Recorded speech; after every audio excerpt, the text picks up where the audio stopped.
Hello दोस्तों, कैसे हैं आप सब लोग। आशा करता हूँ अच्छे होंगे। तो स्वागत करते हैं आप सभी का आपके अपने प्यारे चैनल इंजीनियर्स पाथ एकेडमी में। मेरा नाम है अरविंद चौहान। तो चलिए आज का टॉपिक स्टार्ट करते हैं। और आज हम स्टार्ट करेंगे कंक्रीट टेक्नोलॉजी का lecture number second. Lecture number first already uploaded है, अगर आपने नहीं देखा तो आप जाके देख सकते हैं। और ये सभी क्लासेस एसएससी जेईई 2023 के लिए इंपॉर्टेंट होंगी। हमने दोस्तों 50 डेज का प्लान बनाया है जिसमें हम complete technical and non tech कराने वाले हैं। हमारा 90% नॉन टेक कंप्लीट है। अगर आप देखना चाहते हैं तो ऐप पे जाएं, वहां पे आपको सभी चीज़ें मिल जाएंगी। इसमें अभी 10% रिमेनिंग है जिसको हम अपडेट करते रहेंगे। और साथ में टेक्निकल को भी हम यहाँ पे कराने वाले हैं 50 डेज। कैसे कराएंगे वो हमारी हेडक है, बस आपको 50 डेज में कंप्लीट टेक्निकल मिल जाएगा। दोनों चीज़ें आप ऐप पर पढ़ सकते हैं। आपने क्या करना है, इंजीनियर्स पाथ एकेडमी ऐप को डाउनलोड करना है, प्ले स्टोर पे मिल जाएगा और वहाँ पे जाके आप इनरोल कर सकते हैं। अगर फी की बात करें तो कॉम्बो के लिए अगर टेक्निकल और नॉन टेक आप दोनों साथ में पढ़ना चाहते हैं तो फी रहेगी 999 RS।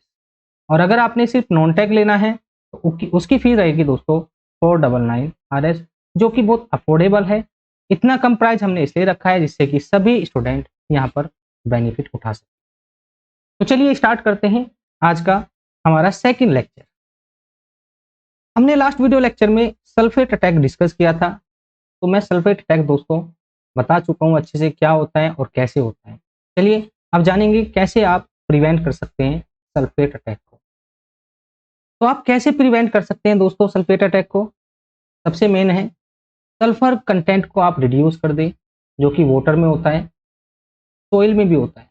बट सोइल का तो आप यूज नहीं कर सकते। यहाँ पे आप क्या करेंगे, सल्फेट कंटेंट जो वाटर में होता है उसको आप रिड्यूस कर देंगे, जिससे कि सल्फेट अटैक कम हो जाएगा। वहीं पे आप C3A एंड C4AF इनको कम कर सकते हैं, क्योंकि ये दोनों कैल्शियम सल्फेट के साथ मिलके कैल्शियम एल्यूमिनो सल्फाइड बनाते हैं और जो कि कॉज करता है सल्फेट अटैक। तो अगर आप इन दोनों को कम कर देंगे तो सल्फेट अटैक भी कम हो जाएगा। यहाँ पे आप पिक्चर देख सकते हैं, ये सभी इमेजेस हैं कैसे सल्फेट अटैक ने पूरी कंक्रीट को बर्बाद किया है। चलिए आगे चलते हैं। आगे हम बात करेंगे hydration of cement depends on. तो जो मैंने आपको कल बताया था कि हाइड्रेशन सीमेंट में होता है जब आप सीमेंट में वाटर को ऐड करते हैं।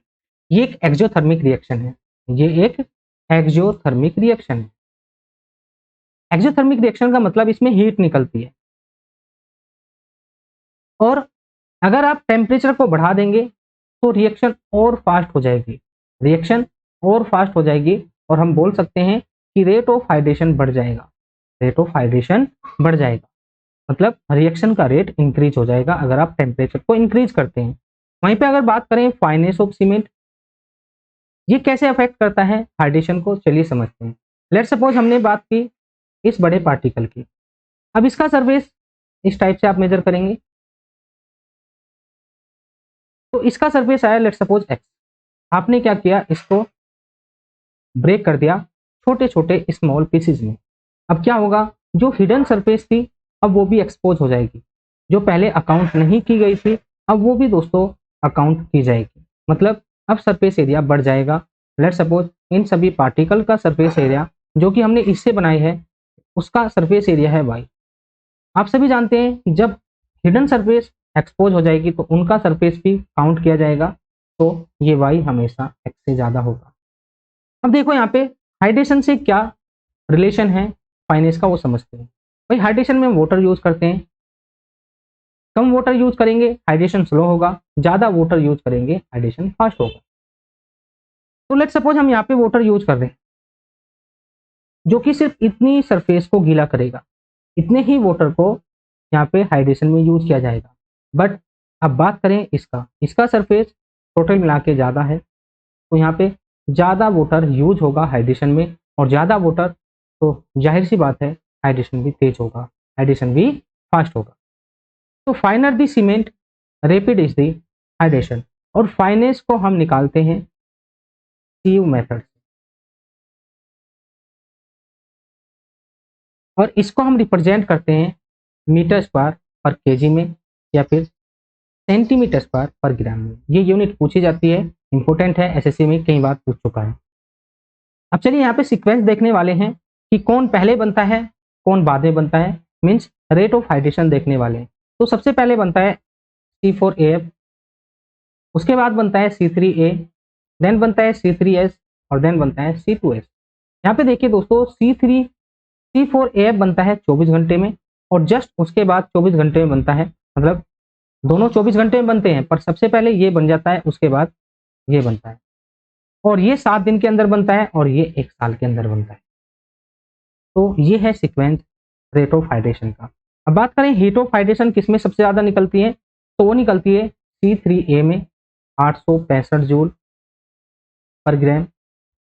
बात करें C3S में, इसमें निकलती है 500 जूल पर ग्राम, और वहीं पे C4AF में निकलती है 420 जूल पर ग्राम।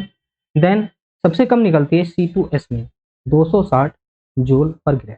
ये सभी चीज़ें आप नोट भी कर सकते हैं, वैसे नोट्स में आपको सभी चीज़ें मिल जाएंगी। तो ये तो बात हुई हमारी सीक्वेंस की। अब चलिए बात करते हैं water requirement for hydration. Hydration के लिए जो वाटर लगता है उसकी कितनी परसेंटेज हम रखते हैं। तो याद रखना है, कंप्लीट हाइड्रेशन के लिए जो रिएक्शन में यूज होगा वो 23% होगा, प्लस जो जेल बनता है दोस्तों कैल्शियम सिलिकेट हाइड्रेट का, उसके पोर्स में भी कुछ वाटर की रिक्वायरमेंट होती है और इसका परसेंटेज होता है 15%। जब आप इन दोनों को ऐड करेंगे तो टोटल 38% आएगा। और ये किसके रेस्पेक्ट में बात कर रहे हैं, सीमेंट के रेस्पेक्ट में बात कर रहे हैं। और अगर हम वाटर सीमेंट रेशो की बात करें तो ये आएगा 0.38। तो मिनिमम कितना होता है 0.38 हाइड्रेशन के लिए, और complete 0.38 and should not be more than 0.45। मतलब हाइड्रेशन में 0.38 लगता है और ये कभी भी 0.45 से ज़्यादा नहीं होना चाहिए। बात करें दोस्तों एक बैग सीमेंट में कितने वाटर की रिक्वायरमेंट होती है, तो ये होती है 19 लीटर। चलिए आगे चलते हैं, आगे हम बात करेंगे मैन्युफैक्चरिंग प्रोसेस। देखो ये आपने खुद से पढ़ना है, इसमें ज़्यादा इंपॉर्टेंट नहीं है जो कि ऑब्जेक्टिव के पर्पज से हो। मैं आपको बताऊंगा कि क्या क्या चीज़ें इसमें इंपॉर्टेंट है। एक तो टेम्परेचर याद रखना है आपने, टेम्परेचर होता है 1400 से 1500 डिग्री सेल्सियस। दूसरा रखना है आपने याद, ड्राई प्रोसेस कहाँ पे यूज करते हैं और वेट प्रोसेस कहाँ पे यूज करते हैं। तो ड्राई प्रोसेस तब यूज करते हैं जब रॉ मटेरियल हार्ड होते हैं। रॉ मटेरियल में आ जाएगा लाइमस्टोन एंड क्ले। हम क्या करते हैं दोस्तों, इनको ड्राई प्रोसेस में इनको हम सेपरेटली क्रश करते हैं, क्रश करने के बाद इनको मिक्स करते हैं, मिक्स करने के बाद इनमें वाटर ऐड करते हैं, तो इससे एक पेस्ट बन जाएगा। पेस्ट को हम एक क्लेन में डालेंगे जिसको बोलते हैं रोटरी क्लेन, वो घूमता रहता है क्लेन। उसमें टेम्परेचर होता है 1400 से 1500 डिग्री सेल्सियस, और ये टेम्परेचर इस पेस्ट के क्लिंकर्स बना देगा, छोटे छोटे क्लिंकर्स। और ये क्लिंकर्स हम बाद में चल के ट्यूब मिल में, एक ट्यूब मिल होता है उसमें हम इनको क्रश करते हैं, और क्रशिंग के time at the time of grinding हम जिप्सम को ऐड करते हैं 2 से 3%। ये मैं आपको पहले ही बता चुका हूँ। तो ये है ड्राई प्रोसेस।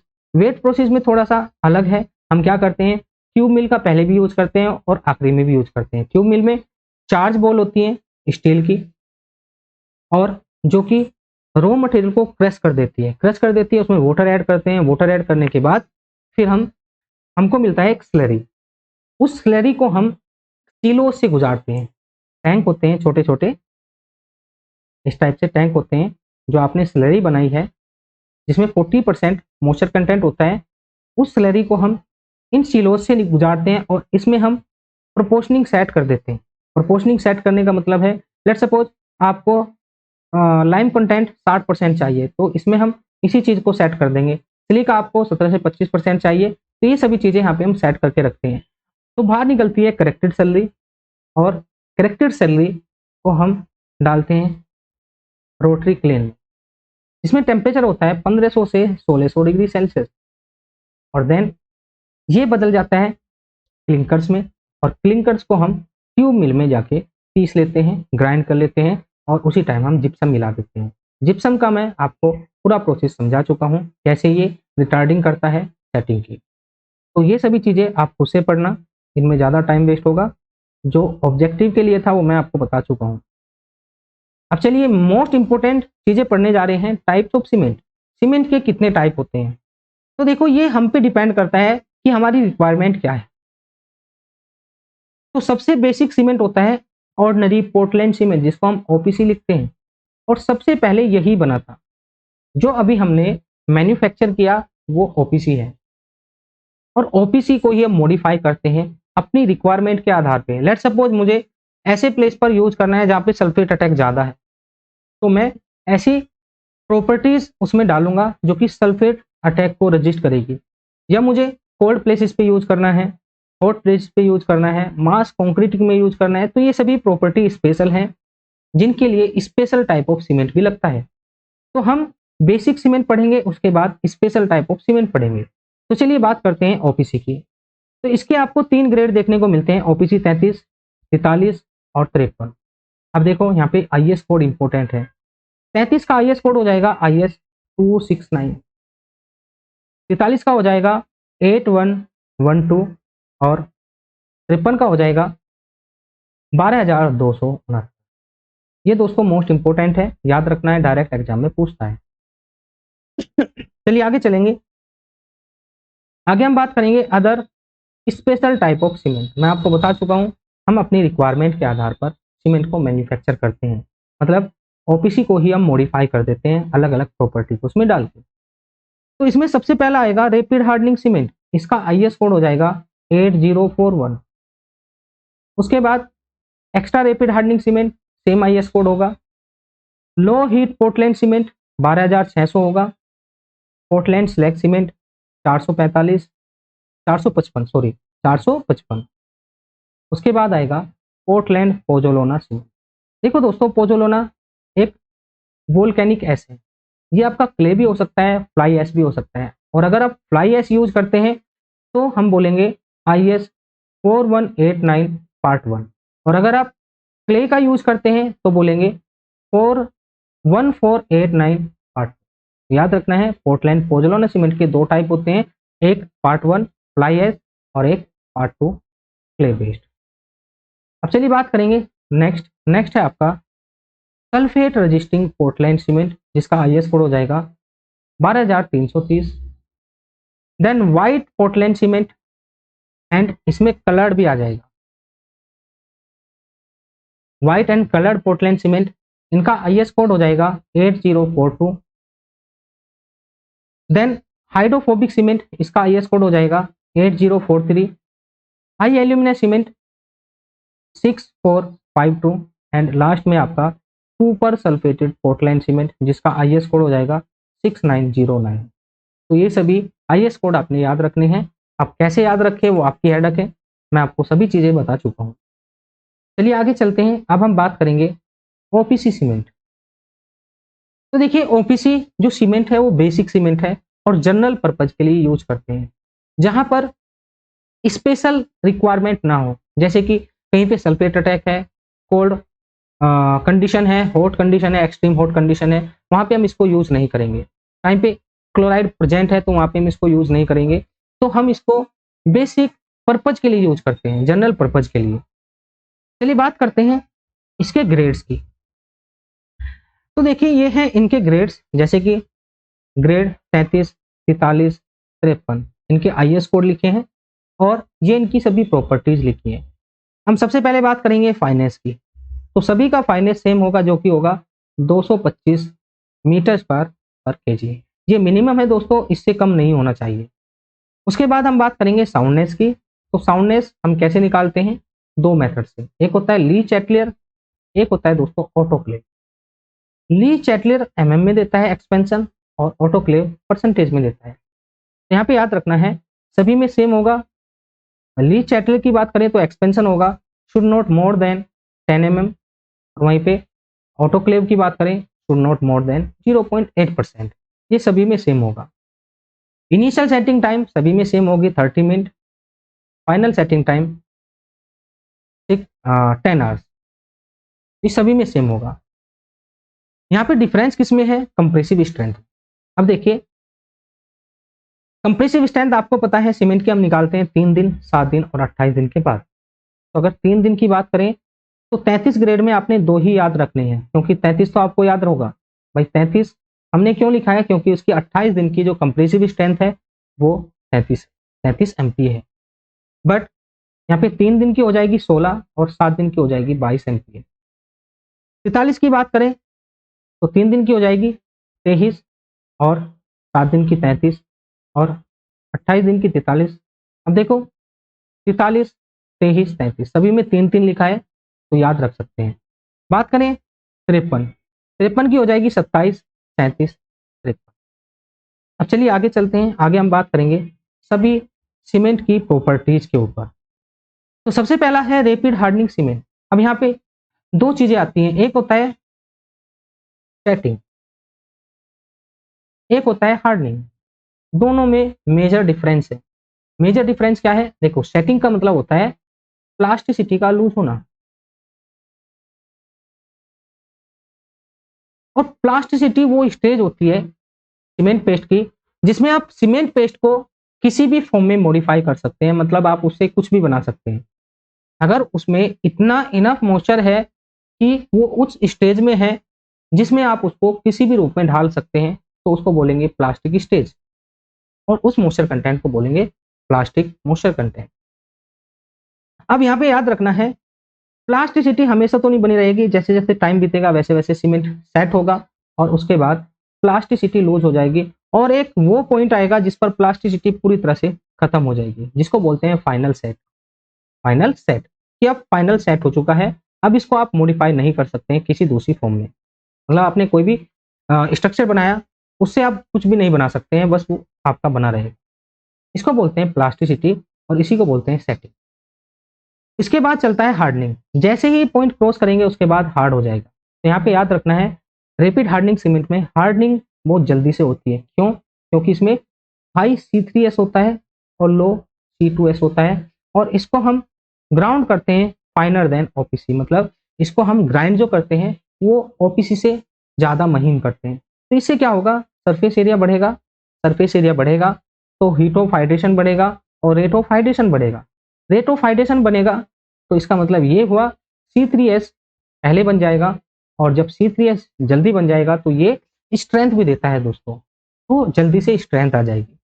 यहाँ पे बात करेंगे इसमें हाई हीट निकलती है, अभी मैंने बात की आपको, इसलिए हम इसको मास कंक्रीट में यूज नहीं करेंगे। मास कंक्रीट का मतलब क्या होता है चलिए समझते हैं। देखो आपने डैम के बारे में सुना होगा, आपने राफ्ट फाउंडेशन के बारे में सुना होगा, राफ्ट फाउंडेशन, ब्रिजेस, इनमें दोस्तों ज्यादा क्वांटिटी में कंक्रीट लगती है। तो जब ज्यादा क्वांटिटी में कंक्रीट लगती है तो उसको बोलते हैं मास कंक्रीटिंग। इसके बहुत सारे एग्जांपल हो सकते हैं बट कॉमनली यही पूछे जाते हैं। तो अगर ज्यादा क्वांटिटी में कंक्रीट है तो उसके ड्रॉबैक क्या हो सकते हैं। देखो ये है कंक्रीट, ये है इसका बल्क और ये इसकी सरफेस है। सरफेस हमेशा एक्सपोज रहेगी एटमॉस्फेयर में तो ठंडी होती रहेगी, बट अंदर केमिकल रिएक्शन चल रही है, हाइड्रेशन चल रहा है तो हीट निकलती रहेगी और टेम्परेचर ग्रेडियंट बढ़ जाएगा। टेम्परेचर ग्रेडियंट बढ़ने से क्या होता है दोस्तों, क्रैक्स पड़ते हैं, क्रैक्स पड़ते हैं, और ये होते हैं दोस्तों श्रिंकेज क्रैक। इनको बोलते हैं हम श्रिंकेज क्रैक, जो कि ड्राइंग श्रिंकेज के कारण आते हैं। तो याद रखना है इसमें श्रिंकेज क्रैक ज्यादा होते हैं, इसलिए हम इसको ऐसे स्ट्रक्चर में यूज नहीं करेंगे जहां पे श्रिंकेज क्रैक एप्लीकेबल ना हो, जैसे कि डैम, राफ्ट फाउंडेशन और ब्रिजेस में। इसको हम यूज करते हैं रोड रिपेयर वर्क में। याद रखना है रिपेयर वर्क में यूज करते हैं, ना कि कंस्ट्रक्शन में।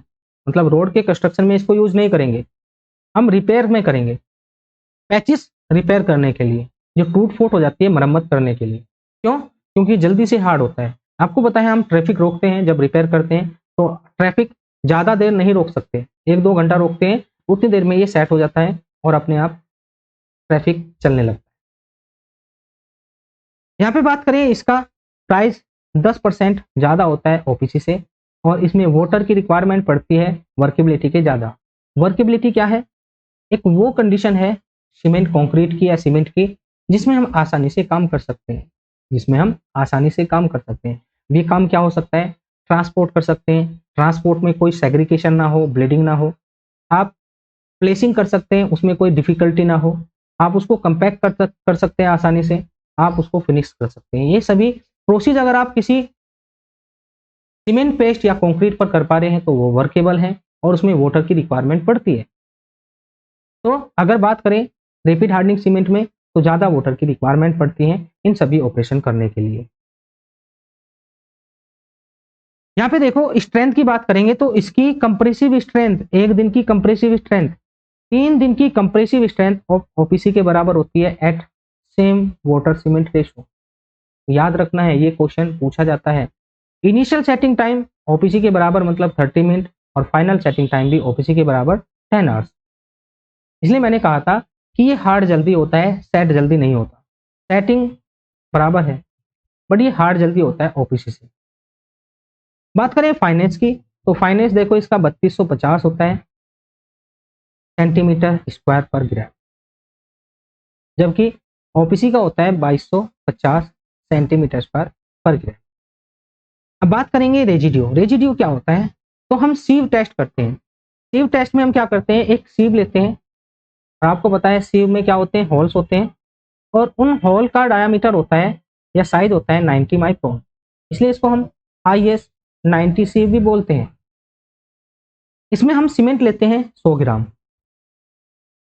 और इस 100 ग्राम सीमेंट को इसके ऊपर डाल के हम छानते हैं अच्छे से 15 मिनट। 15 मिनट छानने के बाद अगर इसके ऊपर मटेरियल बचता है तो उसको बोलते हैं रेजिड्यू, और अगर ये ज़्यादा बचेगा तो फाइनेंस कम होगा, कम बचेगा तो फाइनेंस ज़्यादा होगा। तो यहाँ पे बात करें रेजिड्यू के केस में, in case of rapid hardening, तो ये should not more then 5%, means maximum 95% particle ऐसे होंगे जो कि 90 माइक्रोन सीव से पास कर जाएंगे। चलिए बात करते हैं एक्सपेंशन की। एक्सपेंशन में आपको बता चुका हूँ, एक साउंडनेस, मतलब इसका मतलब होता है साउंडनेस, और साउंडनेस हम दो तरीके से निकालते हैं, ली चैटले अपडेटर से, ऑटोक्लेव से। तो दोनों के लिए दिया है 10 mm एंड 0.8%। फिर बात करेंगे लॉस ऑफ इग्निशन। अभी देखो मैंने आपको मैन्युफैक्चरिंग ऑफ सीमेंट में टेम्परेचर बताया था। टेम्परेचर कितना था? 1400 से 1500 डिग्री सेल्सियस। इस पर सीमेंट को बनाते हैं। तो अगर प्योर सीमेंट है तो इस पर जाके वो मेल्ट होगा, इवापोराइज होगा। बट अगर इसमें इम्प्योरिटी है, जैसे कि ऑर्गेनिक इम्प्योरिटी जो कि कम टेम्परेचर पे ही इवापोरेट हो जाती है, तो हम क्या करते हैं, इसको 1000 डिग्री सेल्सियस पर गर्म करते हैं, हीट करते हैं। और अगर इसके वेट में लॉस हो जाता है, लॉस का मतलब क्या है, उसमें इम्प्योरिटी थी जो कि 1000 डिग्री सेल्सियस पे इवापोरेट हो गई, तो हम सीमेंट को बोलेंगे ज्यादा लॉस है तो बेकार सीमेंट होगा, कम लॉस है अच्छा सीमेंट होगा। तो in case of RSC it should not be more than 5%। उसके बाद हम बात करेंगे एक्स्ट्रा रैपिड हार्डनिंग सीमेंट। इसमें हम यूज करते हैं 2% कैल्शियम क्लोराइड, मतलब रैपिड हार्डनिंग सीमेंट में हम 2% कैल्शियम क्लोराइड मिला देते हैं। और कैल्शियम क्लोराइड क्या है? एक एक्सीलरेटर है जो कि हाइड्रेशन का रेट बढ़ाता है, हाइड्रेशन का रेट बढ़ाता है, तो ये और तेजी से स्ट्रेंथ को गेन करेगा एज कंपेयर टू RSC। इसको हम कोल्ड वेदर कंक्रीट में यूज करते हैं। कोल्ड वेदर कंक्रीट में क्यों यूज करते हैं? क्योंकि कोल्ड वेदर कंक्रीटिंग में एक दिक्कत आती है फ्रीजिंग एंड थोइंग की।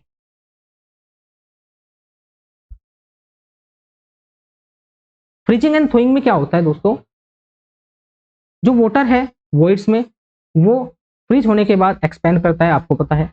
एक्सपेंड करने पर फिर ये बाहर निकल जाएगा जब थोड़ी सी भी हीट ज़्यादा होगी, तो ये फ्रीज करने के बाद मेल्ट हो जाएगा, और मेल्ट होने के बाद इस वॉइड को परमानेंटली बना के चला जाएगा। और आपको पता है 1% वॉइड 5% स्ट्रेंथ को कम करते हैं। 1% वॉइड कंक्रीट की 5% स्ट्रेंथ को कम करते हैं। तो अगर कहीं पे फ्रीजिंग एंड थोइंग का इफेक्ट है तो इसको रोकना जरूरी है। इसके लिए हम rapid hardening, extra rapid hardening cement use करते हैं क्योंकि इसमें हाई हीट निकलती है। इसको हम कैल्शियम क्लोराइड सीमेंट भी बोलते हैं क्योंकि हमने इसमें 2% कैल्शियम क्लोराइड ऐड किया है। और इसकी सभी प्रॉपर्टीज, सेटिंग टाइम, फाइनेस सभी चीजें सेम होती है जैसे कि आरएससी का, और ये सल्फेट अटैक को भी रजिस्ट करता है, ये सल्फेट को भी अच्छे से रजिस्ट करता है। चलिए आगे चलते हैं, आगे हम बात करेंगे हाई एल्यूमिना सीमेंट। इसका आईएस कोड याद रखना है 6452, और इसमें हम 40% बॉक्साइट यूज करते हैं, और आपको पता है बॉक्साइट एल्यूमिना का एक और है जिसमें 32% एल्यूमिना होता है। हम basically 32% alumina high alumina cement में यूज करते हैं, जबकि हम ओपीसी में 3 से 8% यूज करते हैं। याद रखना है 32% इसमें एल्यूमिना होता है। चलिए बात करेंगे दोस्तों, लाइम कंटेंट कितना होगा। लाइम कंटेंट होगा 40% और 15% होगा आयरन ऑक्साइड। 15% क्या होगा, आयरन ऑक्साइड। इसको हम हाई टेम्परेचर पे बनाते हैं, मोर देन 1600 डिग्री सेल्सियस, और ये जो ग्राइंड किया जाता है वो बहुत महीन किया जाता है, बहुत फाइनर किया जाता है। इसमें C3A प्रेजेंट नहीं होता। अब देखो C3A प्रेजेंट नहीं है, इसका मतलब ये हुआ ये सल्फेट अटैक को अच्छे से प्रिवेंट करेगा, रजिस्ट करेगा। इसलिए हम इसको सी वाटर में यूज करते हैं जहाँ पे केमिकल अटैक का चांस होता है। अंडर वाटर कॉन्क्रीटिंग में यूज करते हैं, और रिफ्रैक्टरी कॉन्क्रीट में इसलिए यूज करते हैं क्योंकि यहाँ पे टेम्परेचर ज़्यादा हाई होता है। इंडस्ट्रीज में यूज करते हैं, और सबसे ज़्यादा यूज करते हैं प्री कास्ट कॉन्क्रीट में। याद रखना है प्री कास्ट कॉन्क्रीट में इसको सबसे ज़्यादा यूज किया जाता है। इसका इनिशियल सेटिंग टाइम थोड़ा ज़्यादा है, 3.5 से 4 घंटे, और जबकि फाइनल सेटिंग टाइम ओपीसी के बराबर है 10 आवर्स। 1 डे स्ट्रेंथ देखो इसकी कितनी ज़्यादा है, 30 MPa, जो कि ऑलमोस्ट ओपीसी की 28 डेज की स्ट्रेंथ के बराबर है। तो ये क्वेश्चन पूछा जाता है, कहीं सीमेंट देगा आपको 4 सीमेंट देगा और बोलेगा कि सबसे ज़्यादा कंप्रेसिव स्ट्रेंथ 3 दिन की या 1 दिन की किसकी होती है, तो आपने बताना है हाई एल्यूमिना सीमेंट की, क्योंकि यहाँ पे देखो 3 दिन की कंप्रेसिव स्ट्रेंथ 35 MPa है। कितनी है, 35 MPa, जो कि हाईएस्ट है। इसका फाइनेस की बात करें तो 2250 होता है सेंटीमीटर स्क्वायर पर ग्राम, और एक्सपेंशन की बात करें तो 5 mm, मतलब should not more then 5 mm। And दोस्तों इसमें लो हीट निकलती है, इसलिए आप इसको ऐसे प्लेस पर यूज नहीं करेंगे। सॉरी, हाँ लो हीट कह रहा हूँ, हाई हीट निकलती है। ये हमने देखा इसमें हाई हीट निकलती है।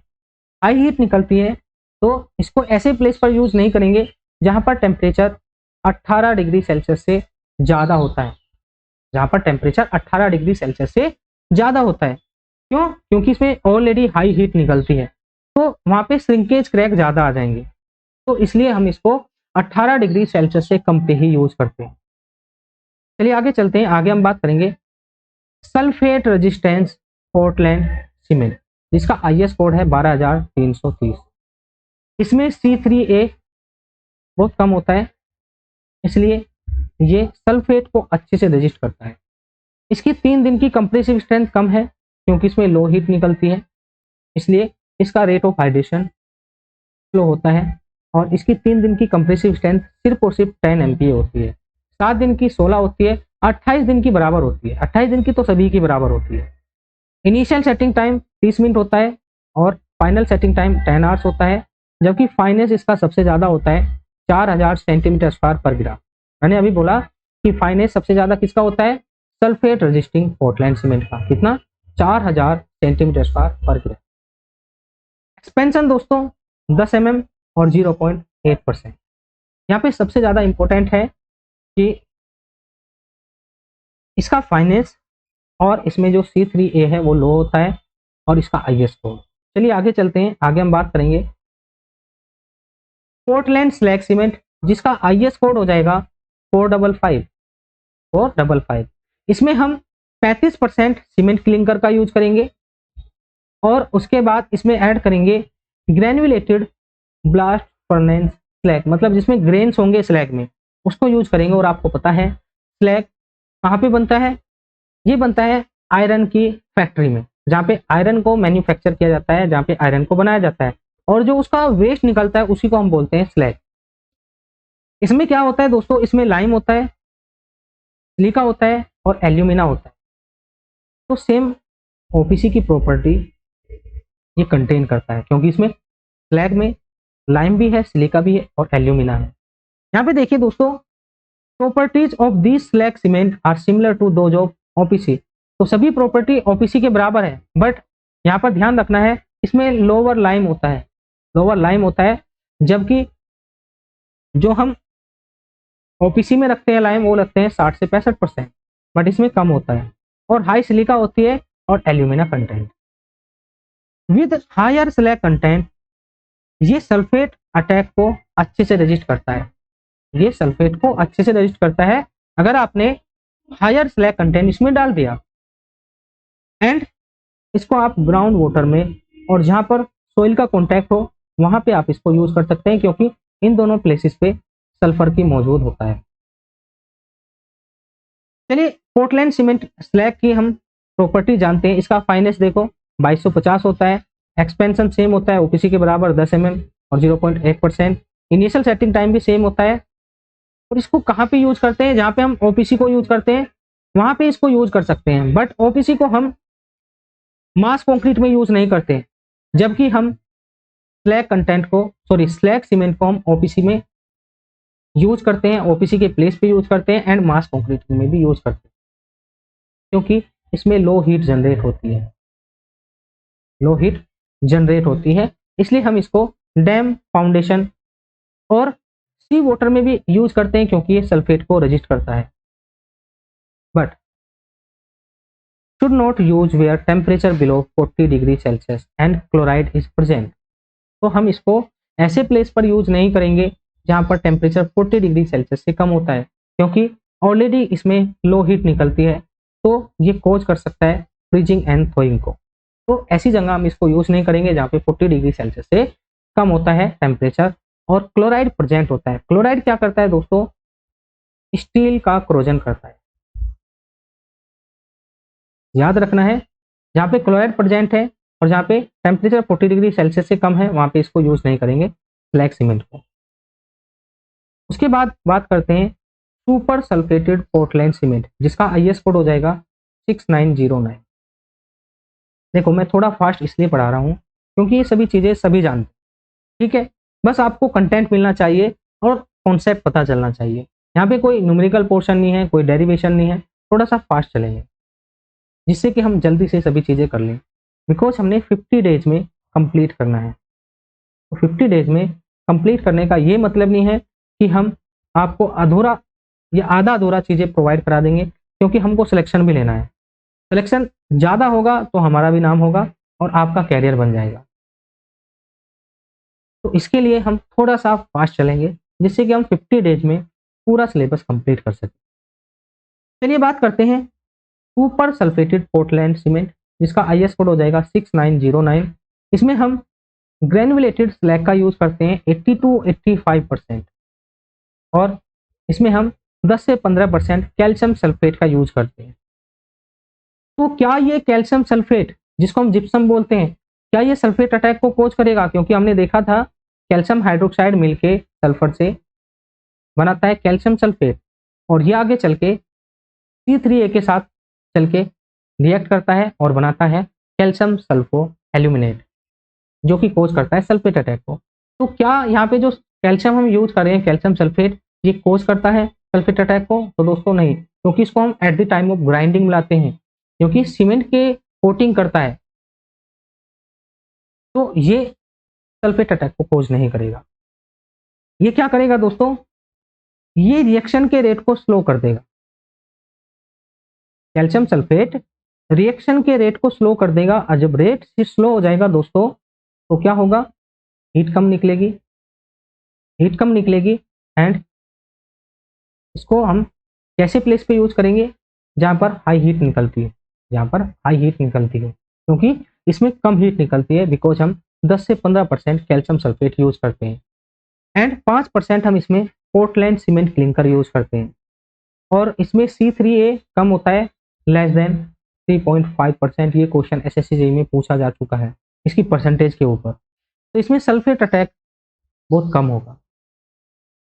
Have high resistance to sulphate attack than OPC due to low heat of hydration, it is useful for mass concrete. इसको हम मास कंक्रीट में यूज कर सकते हैं। This cement should not be use in construction expose to frequent freezing and thawing.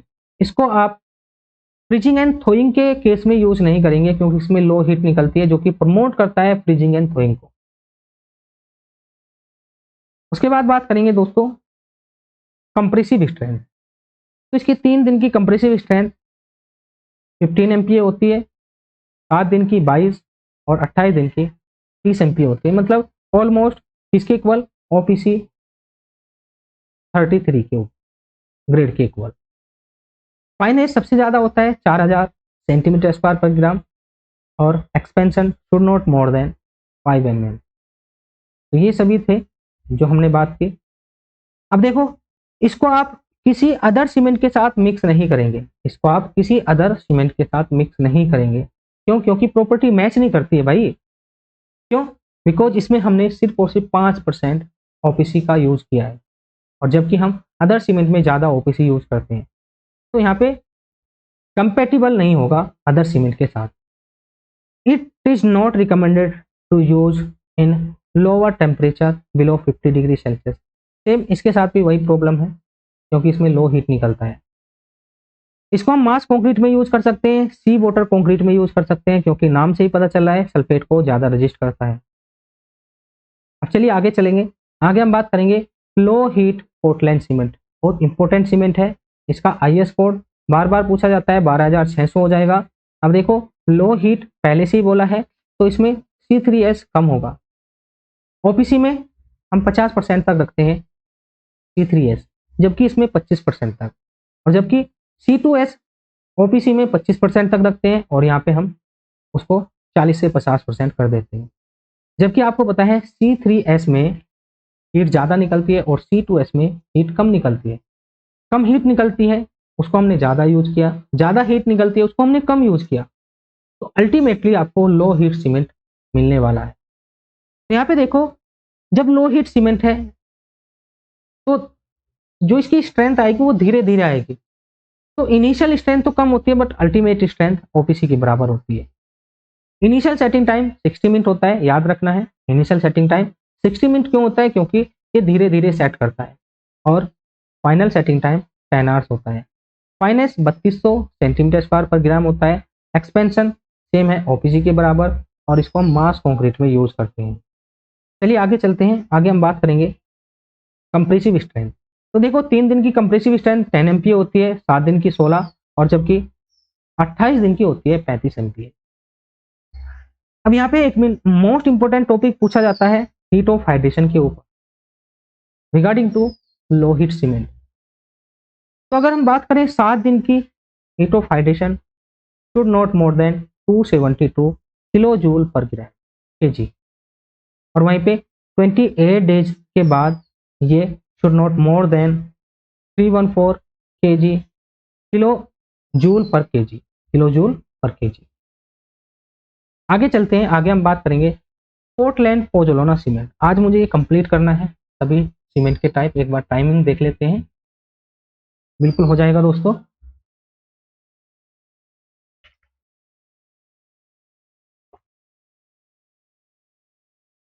तो ये अभी आपके 3 से 4 सीमेंट बचे हैं, उनको करने के बाद इसको एंड कर देंगे। फिर हम बात करेंगे पोर्टलैंड पोजोलाना सीमेंट पार्ट 1, फिर फ्लाई ऐश की बात करेंगे। तो देखो दोस्तों पोजोलाना क्या है? एक वोल्केनिक ऐश, जैसे कि फ्लाई ऐश होता है और बहुत सारी चीजें होती हैं, हमको सिर्फ फ्लाई ऐश से मतलब। अगर वोल्केनो को वोल्केनिक ऐश का या फ्लाई ऐश का आप यूज करेंगे किसी चीज को जोड़ने में, लेट्स सपोज आपने 2 ब्रिक्स जोड़नी है तो ये नहीं जोड़ेगा क्योंकि इसके पास कोई भी बाइंडिंग प्रॉपर्टी नहीं है। बट आगे चल के क्या होता है, जब हम इसको यूज करते हैं सीमेंट में और सीमेंट में हम वाटर मिलाते हैं तो आपको पता है इससे बोगस कंपाउंड बनते हैं और बोगस कंपाउंड फिर आगे रिएक्ट करते हैं वाटर से और कैल्शियम हाइड्रोक्साइड बनता है। कैल्शियम हाइड्रोक्साइड बनता है, ये वाटर में सोल्यूबल होता है और ये कॉज करता है आगे चल के सल्फेट अटैक।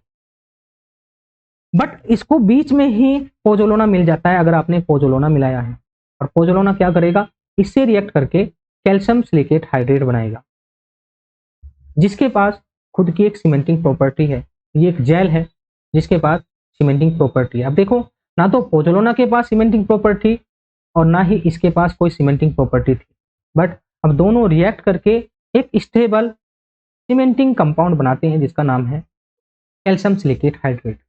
तो देखो यहाँ पे बहुत सारी चीजें दूर हो जाती हैं, मतलब हम यहाँ पे सल्फेट अटैक को रोक रहे हैं बेसिकली। तो एक क्वेश्चन पूछा जाता है, सबसे ज्यादा सल्फेट अटैक कौन रोकता है? तो रोकता है पोर्टलैंड पोजोलाना सीमेंट। यहाँ पे आप देख सकते हैं, इसको हम मैन्युफैक्चर करते हैं by grinding Portland cement clinker and pozzolana, जिसमें हम फ्लाई ऐश का यूज करते हैं 10 से 30%। पोजोलाना एक वोल्केनिक ऐश है जिसमें हो जाएगा clay, silica fume and fly ash, जिनके पास खुद की कोई भी सीमेंटिंग प्रॉपर्टी नहीं है, बट जब ये कैल्शियम हाइड्रोक्साइड से मिलेंगे तो ये कैल्शियम सिलिकेट हाइड्रेट का स्टेबल जेल बनाते हैं जिनके पास सीमेंटिंग प्रॉपर्टी होती है। तो इसलिए हम इसको मैराइन वर्क में यूज कर सकते हैं। इसमें लो हीट ऑफ हाइड्रेशन निकलता है, इसमें इसकी जो रिएक्शन होती है वो स्लो होती है, तो स्ट्रेंथ भी धीरे धीरे गेन करेगा, बट इसकी अल्टीमेट स्ट्रेंथ ओपीसी के बराबर होती है। अब यहाँ पे बात करें इनिशियल सेटिंग टाइम की, 30 मिनट होता है और final setting time 60 minute 10 hours होता है, 600 मिनट या 10 आवर्स होता है। बात करें ड्राइंग सिंकेज, देखो दो टाइप के सिंकेज होते हैं, एक प्लास्टिक सिंकेज होता है जिसको मैं आपको कंक्रीट में पढ़ाने वाला हूँ, एक ड्राइंग होता है। प्लास्टिक मतलब जब प्लास्टिक स्टेज में होती है तो उस टाइम थोड़े बहुत सिंकेज देखने को मिलते हैं, सबसे ज्यादा होते हैं ड्राइंग सिंकेज में जब कंक्रीट सूखती है, टेम्परेचर ग्रेडियंट के कारण ऐसा देखने को मिलता है। तो यहाँ पे देखो दोस्तों, इस केस में पोर्टलैंड पोजोलाना सीमेंट में ये क्वेश्चन बार बार पूछा जाता है कि drawing shrinkage should not more then 0.15%।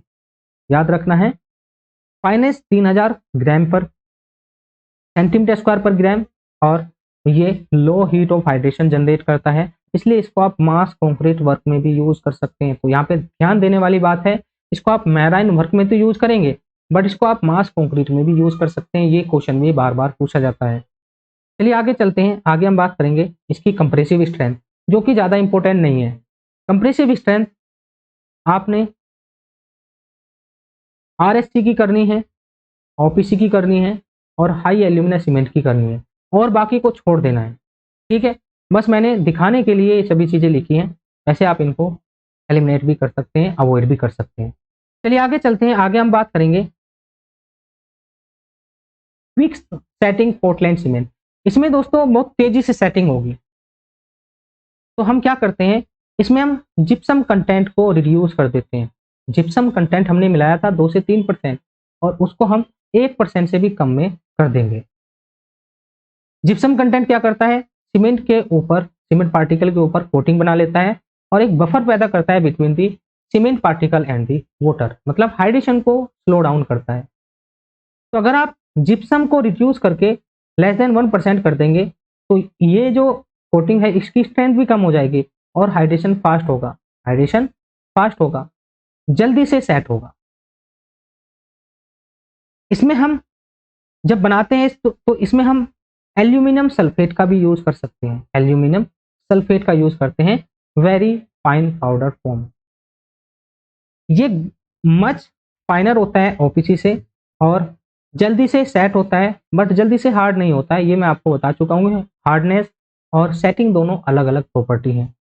Initial setting time इसका 5 मिनट होता है, यहाँ पे देखो, और फाइनल सेटिंग टाइम इसका 30 मिनट होता है, जबकि ओपीसी में इनिशियल सेटिंग टाइम 30 मिनट और फाइनल 10 आवर्स। यहाँ पे देखो कितना कम है। तो इसको आप रनिंग वाटर में यूज करेंगे, रनिंग वाटर में जब ब्रिजेस बनते हैं रिवर और कैनाल के ऊपर, तो हम रनिंग वाटर में ही कंस्ट्रक्शन करते हैं फाउंडेशन का, तो वहां पे आप इसको यूज कर सकते हैं।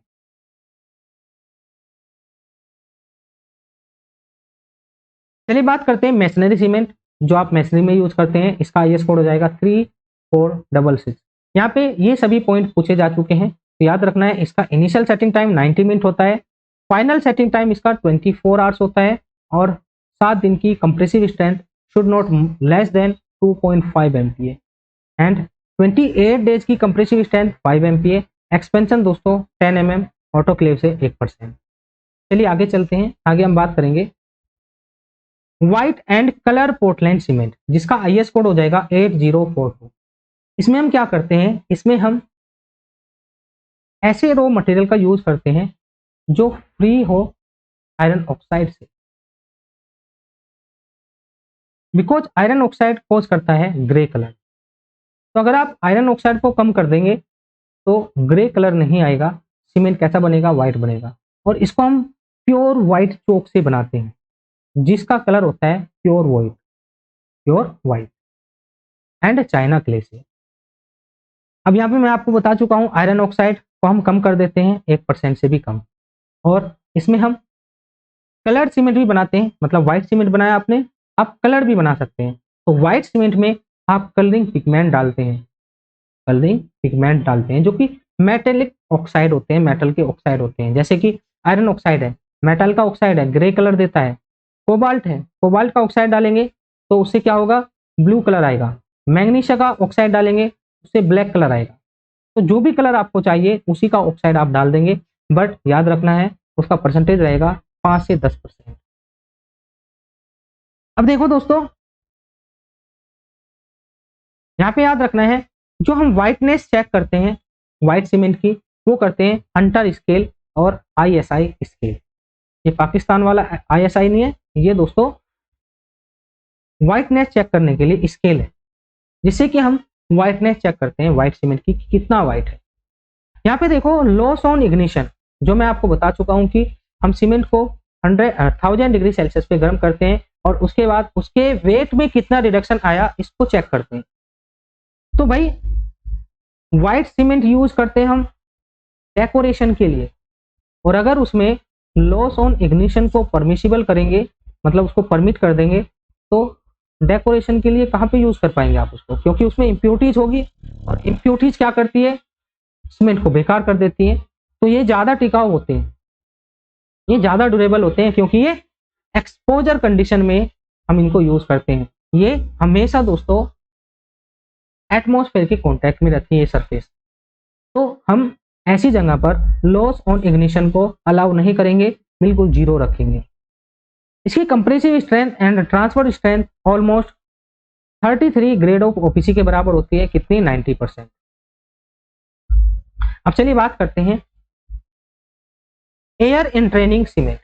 इसमें हम क्या करेंगे दोस्तों, कुछ एयर इंट्रेनिंग एजेंट ऐड करेंगे, कुछ एयर इंट्रेनिंग एजेंट ऐड करते हैं। और ये जो एयर इंट्रेनिंग एजेंट है ये मिनट्स बबल बनाते हैं, छोटे छोटे बबल्स बनाते हैं ऐसे करके।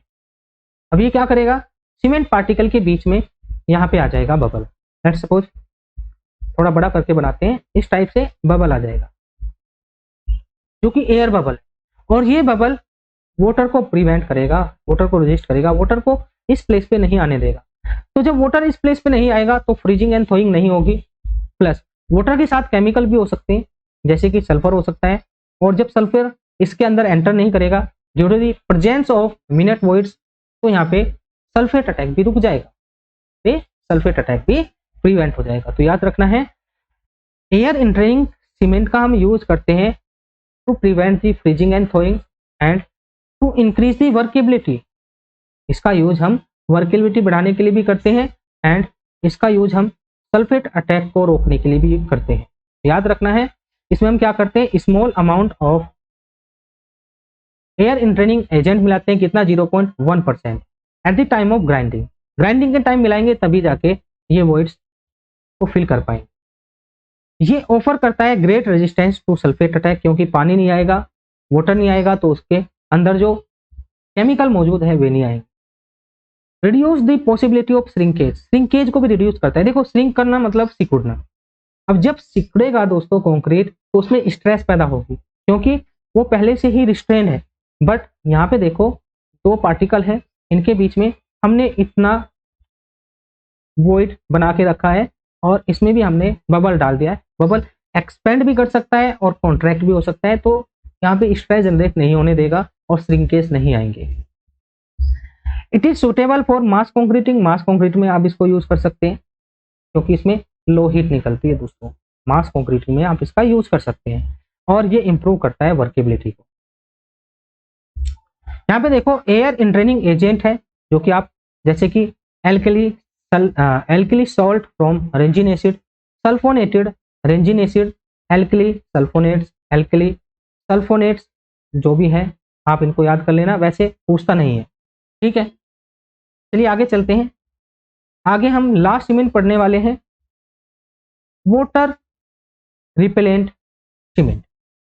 इसको हम हाइड्रोफोबिक सीमेंट भी बोलते हैं। इसमें क्या होता है, हम कुछ वाटर रिपेलेंट एजेंट मिलाते हैं। ये क्या करते हैं, ये हम ग्राइंडिंग के टाइम मिलाएंगे, क्लिंकर्स को पीसते टाइम मिलाएंगे, तो सीमेंट के पार्टिकल के ऊपर कोटिंग बना लेंगे, इस टाइप से कोटिंग बना लेंगे दोस्तों। और ये मॉइस्चर को एंटर नहीं होने देंगे, क्योंकि वाटर है, वाटर और ये वाटर का सेम नेचर होगा, तो ये वाटर को रिपेल करेंगे, रिपेल करेंगे तो वाटर मॉइस्चर को एंटर नहीं होने देंगे। अब ऐसा नहीं है कि आपने एक बाल्टी भरी और उसमें डाल दिया तो उसको भी रोक लेंगे, नहीं ऐसा नहीं है दोस्तों, ये मॉइस्चर को रोकते हैं, जो एटमॉस्फेयर में मॉइस्चर है। और ये यूजफुल होता है स्टोरेज के टाइम, क्योंकि आपको पता है स्टोरेज के टाइम सीमेंट में मॉइस्चर आने का खतरा बना रहता है, जिससे कि उसमें इनिशियल हाइड्रेशन होने के चांस होते हैं और सीमेंट बेकार हो जाता है। तो अगर हाइड्रोफोबिक सीमेंट है तो उसको आप अच्छे से स्टोर कर सकते हैं, बिकॉज वो रजिस्ट करता है मॉइस्चर कंटेंट को फ्रॉम द एटमॉस्फेयर। तो यहाँ पे ये सभी चीजें पढ़ सकते हैं। इसमें हम क्या यूज करते हैं, इसमें हम यूज करते हैं वाटर रिपेलेंट एजेंट, जैसे कि ऑलिक एसिड है, स्टेरिक एसिड है और पेंटाक्लोरोफिनॉल है। इसका हम 0.1 से लेकर 0.4% तक यूज कर सकते हैं। ये एक फिल्म बनाता है इस पार्टिकल के ऊपर, और इससे बनी हुई जो कंक्रीट होती है दोस्तों, वो ग्रेटर वाटर रेजिस्टेंस होती है और वाटर इम्परमेबिलिटी को ये इंक्रीज करता है, मतलब वाटर को पूरी तरह से रोक देता है। इसका फाइनेंस होता है 3500 सेंटीमीटर स्क्वायर पर ग्राम। इसका वीक पॉइंट क्या है कि इसमें लो हीट निकलती है। क्यों निकलती है, क्योंकि जो फिल्म है वो कुछ ना कुछ तो हाइड्रेशन को रोकेगी, हाइड्रेशन को स्लो करेगी तो हीट भी स्लो होगी। तो मतलब ये स्मॉल स्ट्रेंथ देता है स्टार्टिंग टाइम में। इनिशियल स्ट्रेंथ इसकी ओपीसी से कम आती है, but final setting time, sorry final जो स्ट्रेंथ आती है वो ओपीसी के बराबर आती है। अब यहाँ पे देखिए इसकी ये सभी प्रॉपर्टीज हैं, आप देख सकते हैं।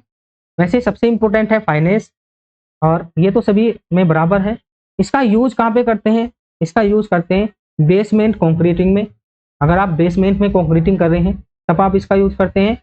वाटर टाइट कंक्रीट बनानी है तब आप इसका यूज करते हैं। और drainage pipe and man holes बनाने हैं तब आप इनका यूज करते हैं। देखो पाइप्स का यूज अगर आप इस सीमेंट से करेंगे, पाइप इस सीमेंट से बनाएंगे कंक्रीट का पाइप, तो वो वाटर टाइट होगा, उसमें लीकेज बहुत कम होंगे।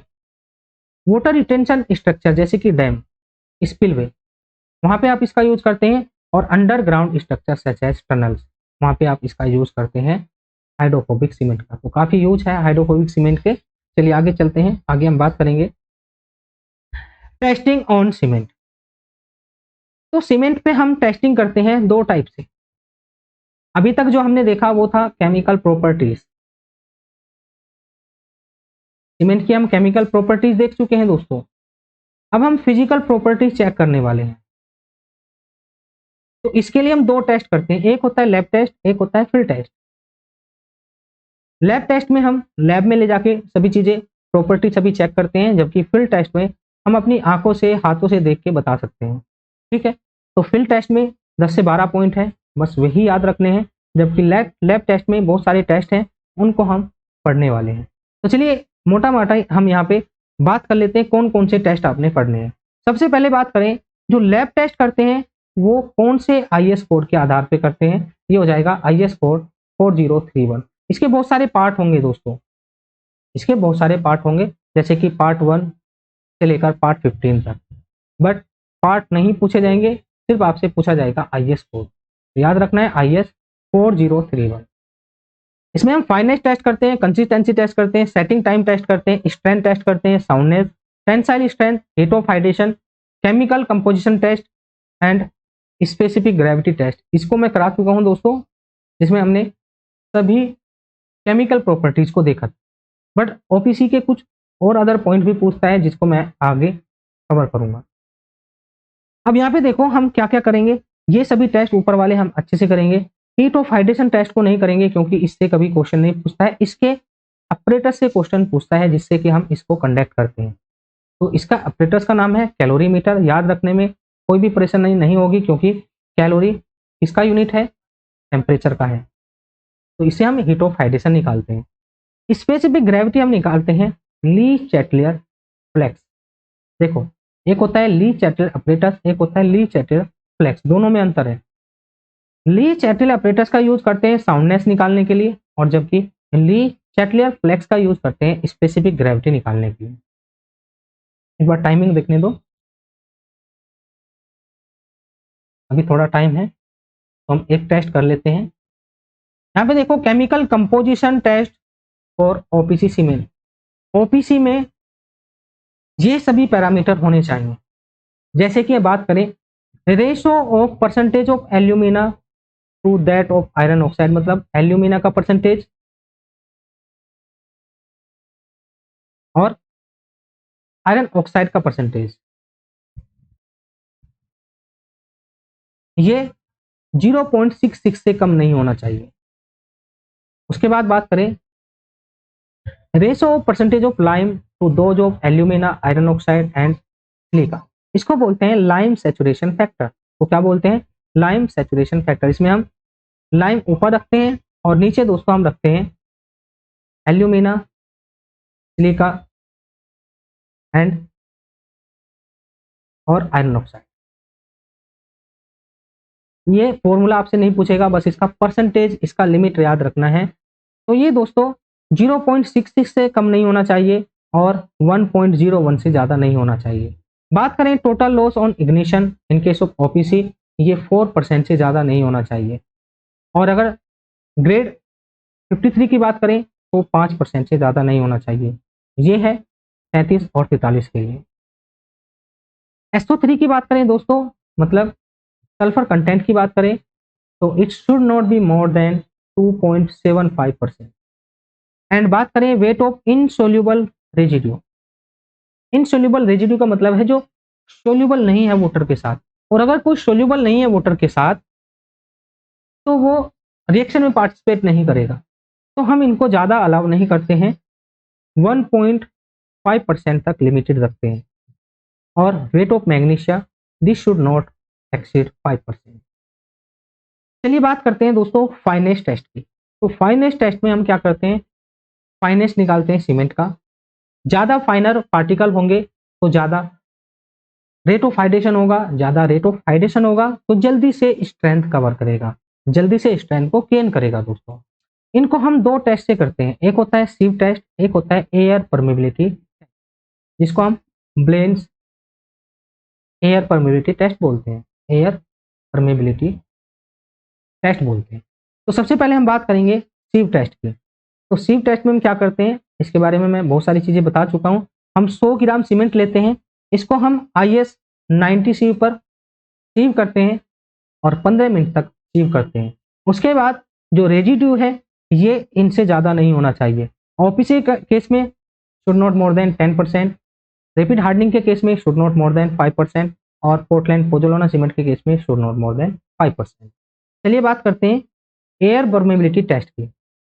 इसमें हम यूज करते हैं ब्लेन air permeability apparatus.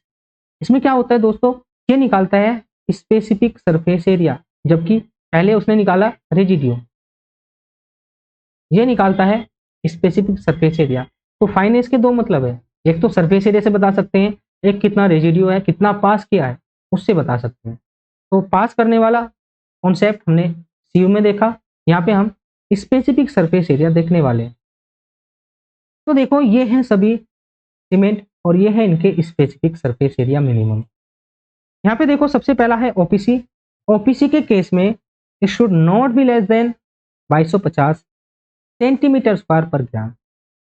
RSC case में 3250, लो हीट सीमेंट के केस में 3250, पोर्टलैंड पोजोलाना सीमेंट के केस में 3000, हाई एल्यूमिना के केस में 2250 और सुपर सल्फेट पोर्टलैंड सीमेंट के केस में 4000, जो कि सबसे ज्यादा होता है। यह है दोस्तों आपका फाइनेस टेस्ट। अब बात करेंगे कंसिस्टेंसी टेस्ट की। तो कंसिस्टेंसी समझते हैं, कंसिस्टेंसी क्या होती है और वर्केबिलिटी क्या होती है।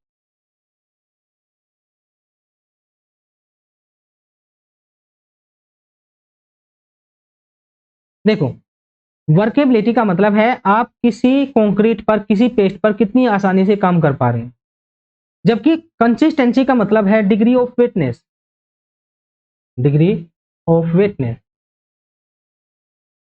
कि भाई उसमें कितना मॉइस्चर है। अगर मॉइस्चर ज्यादा होगा, गीला ज्यादा होगा, तो कंसिस्टेंसी ज्यादा होगी। इसका वर्केबिलिटी से कुछ हद तक ही रिलेशन है, और वो है दोस्तों एक लिमिट तक। मतलब आप सूखे सीमेंट में वाटर मिलाएंगे तो भैया उसकी वर्केबिलिटी भी इंक्रीज होगी, कंसिस्टेंसी भी इंक्रीज होगी। बट क्या ये रिलेशन हमेशा चलता रहेगा कि कंसिस्टेंसी इंक्रीज हो रही है, वर्केबिलिटी इंक्रीज हो रही है? नहीं दोस्तों, एक पॉइंट ऐसा आएगा जब आप उसमें ज्यादा वाटर ऐड कर देंगे, वो वर्केबल नहीं रहेगा, वो वर्केबल नहीं रहेगा, उसकी वर्केबिलिटी डिक्रीज होने लगेगी, जबकि कंसिस्टेंसी बढ़ती रहेगी, क्योंकि ये क्या है, डिग्री ऑफ वेटनेस। तो इसको हम निकालते हैं विकार्ट अपरेटस। अब देखिए इसमें क्या करते हैं, इसमें हम इस टाइप का विकार्ट अपरेटस यूज करते हैं। यहाँ पे ध्यान देना है, ये है प्लंजर जो ग्रीन में आप देख रहे हैं, और ये है दोस्तों माउल्ड। ये माउल्ड का डेप्थ है 40 mm और इसका विड्थ है 80 mm। सबसे इंपॉर्टेंट इसका डेप्थ है दोस्तों, माउल्ड का डेप्थ 40 mm होता है, और इस प्लंजर का डाया होता है 10 mm, और इस प्लंजर का वेट होता है 300 ग्राम। और इस प्लंजर के नीचे दो अरेंजमेंट और होते हैं, एक होता है निडल का अरेंजमेंट जिसका डाया होता है 1 mm, और एक होता है एनुअल कूलर जिसका डाया होता है 5 mm। तो ये सभी अलग अलग चीजें हैं जो कि हम अलग अलग चीज के लिए काम करते हैं। चलिए कैसे देखते हैं। तो पहली बात तो जो विकार्ट अपरेटस है, ये हम कंसिस्टेंसी निकालने के लिए भी यूज करते हैं, सेटिंग टाइम निकालने के लिए भी यूज करते हैं। और आपको पता है सेटिंग टाइम दो टाइप की होती है, एक होती है इनिशियल, एक होती है फाइनल। तो इनिशियल में अलग अरेंजमेंट यूज करेंगे, फाइनल में अलग अरेंजमेंट यूज करेंगे। यहाँ पे देखो अटैचमेंट दिखाया है, अगर हम सिर्फ 10 mm प्लंजर का यूज करते हैं तो उससे निकालेंगे कंसिस्टेंसी।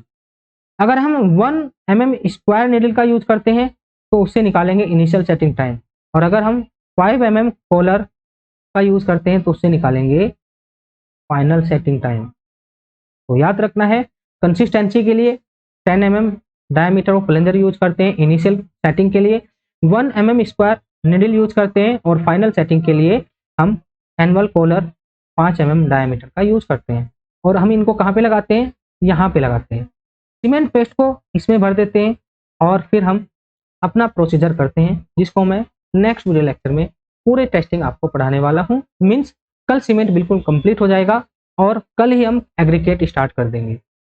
सीमेंट और एग्रीगेट करने के बाद हम डायरेक्ट कंक्रीट के मैन्युफैक्चरिंग प्रोसेस को समझेंगे और उसकी प्रॉपर्टीज, उसमें कौन कौन से डिफेक्ट आते हैं, उनको कैसे आप क्योर कर सकते हैं, ये सभी चीज़ें हम वहाँ पे समझने वाले हैं।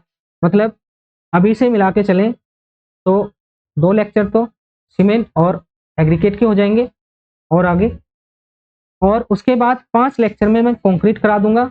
उसके बाद जो आपका बीएमसी का पार्ट बचेगा 6-7 लेक्चर में वो हो जाएगा। मतलब कि ये पूरा 15 लेक्चर में 2 सब्जेक्ट आपके हो जाएंगे, और देन हम स्टील स्टार्ट कर देंगे। स्टील उसके बाद हम स्टार्ट करेंगे, स्टील के साथ हम स्टार्ट करेंगे आपका एनवायरनमेंट, जिससे कि दोनों सब्जेक्ट पैरेलल वे में चलते रहें। तो अगर आप सभी चीज़ें अच्छे से पढ़ना चाहते हैं तो आप एप्लीकेशन पे जाएं, वहाँ पे जाके आप इनरोल कर सकते हैं, सभी चीज़ें आपको सीक्वेंस में मिल जाएंगी। तो चलिए दोस्तों, मिलते हैं नेक्स्ट वीडियो लेक्चर में। थैंक यू फॉर वॉचिंग, आपका दिन शुभ।